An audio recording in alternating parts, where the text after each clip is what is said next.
Good morning, ladies and gentlemen. I'm Meadsy69 and welcome back to the channel. Today we're going to be talking about the Jaegeru, the JG Panzer E100.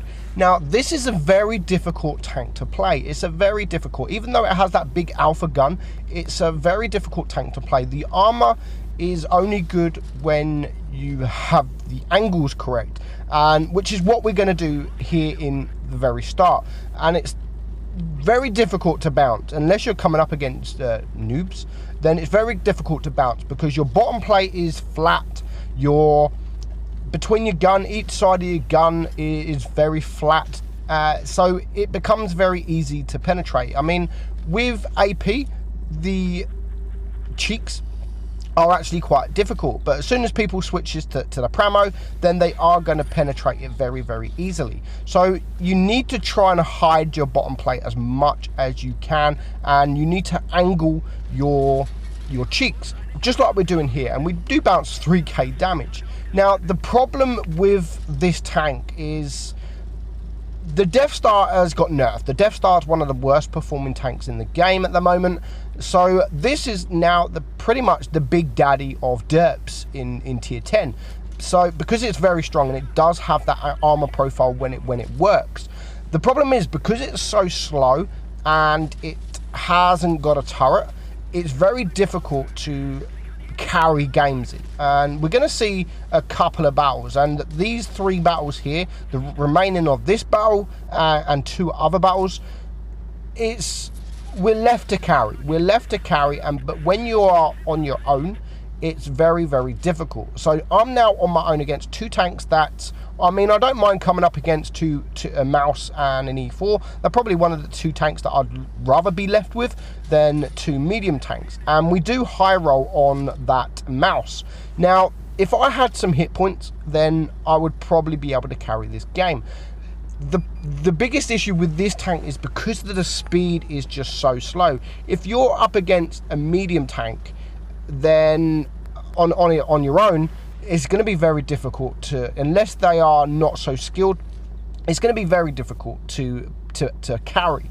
When you're up against some heavies, some slower heavies, then yes, it's going to be a lot more easier to carry, but it's still going to be difficult. It's still going to be difficult. You still need to be, it's a tank that you need to be very patient with. I mean, look at the time, 2.5 minutes. We are both a one shot. I've sped this up because all we're doing is I'm waiting for him, he's waiting for me, and with 10 seconds left on the clock, I kind of got bored and thought, you know what, I have to do something. I'm on 5.8k damage. Like, I have to do something, and it didn't pay off for me. So we've got 2 games here from your sneaky dad, and both of these next replays are from him. Both are losses, but it just shows that how difficult this tank is to carry when you are on your own. So he's on Faust. He's on Faust, just like the map we was just in. And he is going to have an amazing game. He's going to have actually amazing 2 games, and there was like a couple of days or even a day apart from each other. Now, I only dream of doing this much. I dream of doing this much damage just once, and he does it pretty much twice in a row. But both were losses, so he's going to push forward. Now, at the start of the game, middle of the game, when you have actually teammates left, you need hard cover and you need teammates. It's very teammate dependent. This tank is, because if you get left in the open, you're just going to get wrecked. Like the position he's at now, yes, he's got hard cover to his left, hard cover to his right, but if he was poked out, then he's not bouncing. Unless they hit the wrong part of the tank, he's not bouncing anything. So I do wish that, I don't think it needs to be buffed. I don't think this tank needs to be buffed. It's still a very frustrating tank with the armor wise, because it's supposed to be this super heavy mega tank, just like the E100. But yet the bottom plate is just so flat. Even mediums can penetrate your bottom plate with AP. So I do think that the bottom plate should be buffed on both of these tanks, like ever so slightly, not too much, but maybe enough so medium tank do have to switch to the Pramo. But when you can angle your tank like he's just done there, then you will get bounces. You will get bounces, but you really need to angle your tank. And because you haven't got a turret, and you're very slow, if you do get into those angles, it's going to take you a while to get back into a position to be able to shoot the enemy, because because of the big alpha on your gun. You need to be shooting the enemy tanks because you've got over 800 alpha gun on this thing, so you need to be using that gun. And when you are using your angles, when you're trying to bounce, you're not in the position to start using your gun. So you do need to be careful what kind of positions you get in. Always make sure that you have teammates around, because sometimes in this tank the hard cover's not enough because you're just so slow.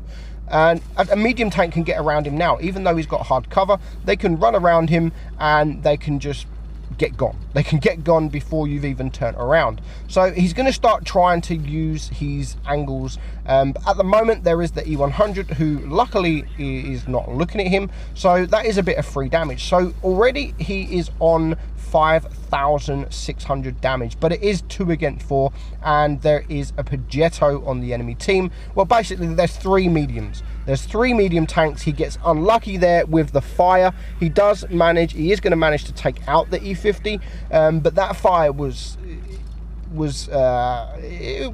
bad luck. It was bad luck. So now he is bouncing from the Progetto.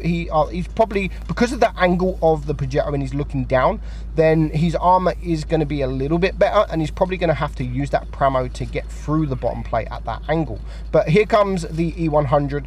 Obviously, we know the E100's got that big alpha gun, so he does get the shot, and he is now a 1-shot. And as he was turning, he does get shot from the Progetto. So at the moment, with an E100 in front of him, a Progetto that is coming behind, there is really not much he can do. He's on 7,100 damage. He really needed to poke forward there and clear that E100 before the Progetto come anywhere close. But he thought the Progetto was coming around, but he would have had time. But he wasn't to know that. He didn't know that he had time to clear that E100, and there's just nothing you can do. If there's a tank behind you and a tank in front, with this tank, there's just absolutely nothing you can do. He does get 8,000, literally only just 8,001 damage, but he still passes the 8,000 damage mark. And of course, he gets the ace. 11 shots, 11 pens, and he does a remarkable job. Next up, again, your sneaky dad, and this time he's on Himmelsdorf, which is not a bad map actually for this tank, because it's quite a small map. You've got buildings all around you, and it's going to be actually quite difficult for medium tanks to be able to circle you. So he's going to push towards base B, but then his team are at base D, so he's gone to help them. There is 3 heavies on the enemy tanks, on the enemy team, sorry, that has already been spotted. So he wants to get there pretty as fast as he can. But there is now another Jaegeru. So there's the IS-4. So he's going to get quite lucky here that he's going to get some shots in on the IS-4 because he's not looking. They're all looking at the E6, so he is going to go up close, and his team are actually doing all right. I mean, they're all pushing together, and he's going to bounce a shot from that IS-4. So face hugging in this thing is, I mean, if you can face hug, then try to sort of get the corner of your hull and sort of go in at an angle, but you need to do it at a kind of angle where they can't then reverse and get behind. Always go in at angles. Always, in these kind of tanks, never go straight forward. And I say that the same with the E100. Never just look directly at a tank. If you're going forward, always try to go at an angle, and there is a chance that you're going to generate some bounces. So I'm not saying that it's impossible to bounce in this tank. The armor for me is just not good enough, considering it's a super heavy. It's very, very team dependent. If you haven't got your team, then you really are going to struggle with this tank. For me, I struggle with this tank. I struggle to play this tank. I don't know why, but I really do struggle to play this tank. So your sneaky dad is on 4,700 damage, but his team are dying. He's now in a situation where he's not in a good position because he's got 2 tanks behind and he's got 2 tanks in front. So he's going to look towards the right because that's where his teammate was. Here comes the E50. He gets a nice track shot there, so now he can just sort of go forward and try and make him aim at the cheeks and sort of at an angle. So, but he is now going to get shot from behind. It's 2 versus 4.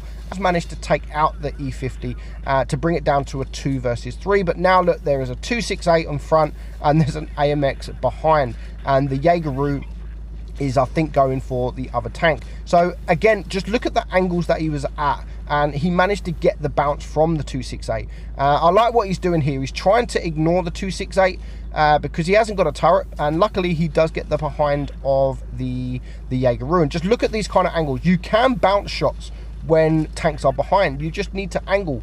Then the side of your turret or the side of your tank does become quite strong. But flat on, it's a very difficult tank to bounce when tanks are looking at you. So it's a very team dependent tank. It's a very team dependent tank. Don't go out now, because this is the big daddy of derps in tier 10, expecting to do damage. You still need to think about what you're doing. Have hard cover, look for your teammates, try and just support your teammates, and then you will start pumping out that damage in this tank. Thank you, Sneaky Dad, for sending me both of that replays. 8,300 damage to end it. I'm Meadsy69, and I'll catch you all in the next video. Bye bye.